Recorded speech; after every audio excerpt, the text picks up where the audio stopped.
Hi, I am Kara Martin, and this is my introduction video to Finance 854. As you notice in that right-hand corner, that is my mom and my dad with me. My passions. I am passionate about my faith, my family, and fitness. I keep aerobics classes by night, and I am an instructional coach by day. This is the favorite section of students when they learn about me. Frequently given answers. So my favorite colors are lime green, leopard, and purple. And yes, leopard is a color, and it's my favorite color, so I get to say that it's a color. I was born December 28th, 1985. That makes me 34 years old. I've spent the last 12 years in education, and I have spent 8 of those 12 years at Center High School, and I am currently an instructional coach, as I said earlier, for Center High School and the Center Alternative School. So I shared between 2 buildings right now.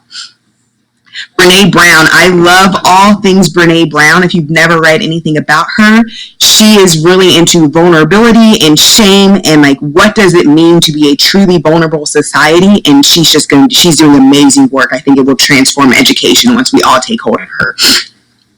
Starbucks is my favorite drink shop, and if you are wondering what to get me when you go to Starbucks the next time, I love white chocolate mocha frappuccinos.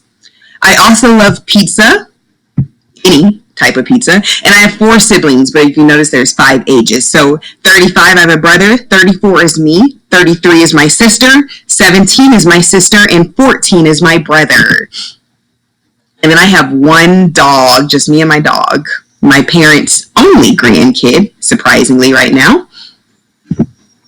My path through education. So when we talk about like what is my story and what's led me to here, so I started off in an adolescent drug rehab facility. When I graduated college, I had a degree in sociology, and there's not really much you do with sociology besides continue to study and continue to get more education. We study how humans interact with each other. So I started off in a rehab facility.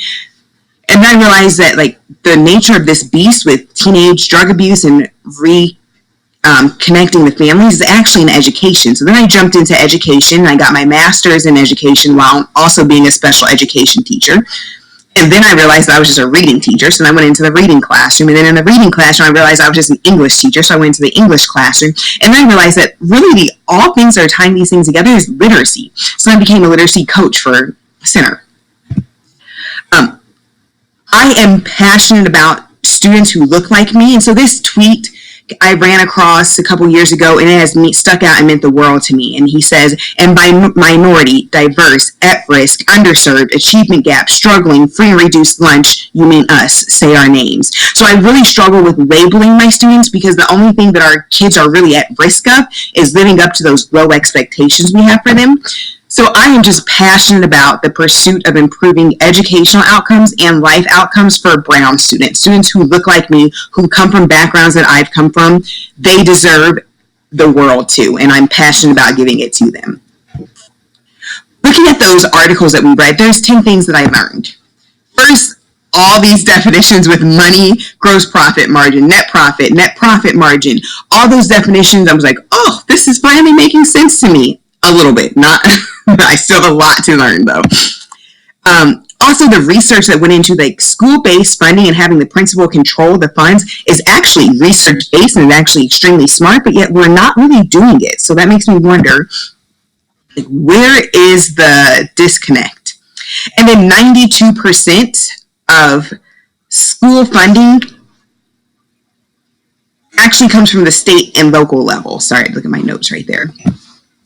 I also learned that school board approval actually has to happen to change how funds are handled, or if they're handled at the central office level, if they're handled at the school board, at the school level, it has to go through the school board.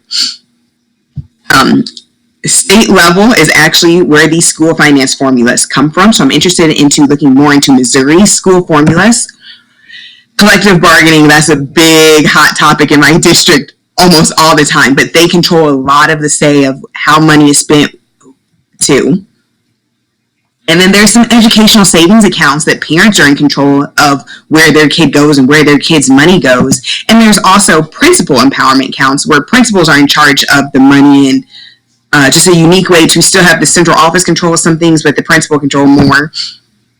Cash flow statements, again, these definitions and seeing that like that in and out, and here's what I had and here's where it went, seeing those things was eye-opening to me. And then also, this really stuck out to me, is that the way we spend our money and control our money has got to match our philosophy about education. So I have seen very little from my administrators. I've seen them worry about FTE, so that's full-time employees. And we do in my district, or let me say at my school, at the high school level, we have one FTE, full-time employee, devoted to finances. Sheila is in charge of all things money. You go to her for anything you need regarding money. I don't ever really see she sends the principal, like, updates, but I don't ever see the principal and her do too much. She controls the money and he just goes on about his life. I've also seen, though, that my principals have fought for more FTEs. I've seen them reassign FTEs, and I know about Title I funds because I specifically am in charge of and spending the Title I funds. But I haven't seen my principal do any more with budgeting than their full-time employees. My personal concerns, money. I'm really good at spending it. I'm not so good at budgeting. My family knows that's my weakness.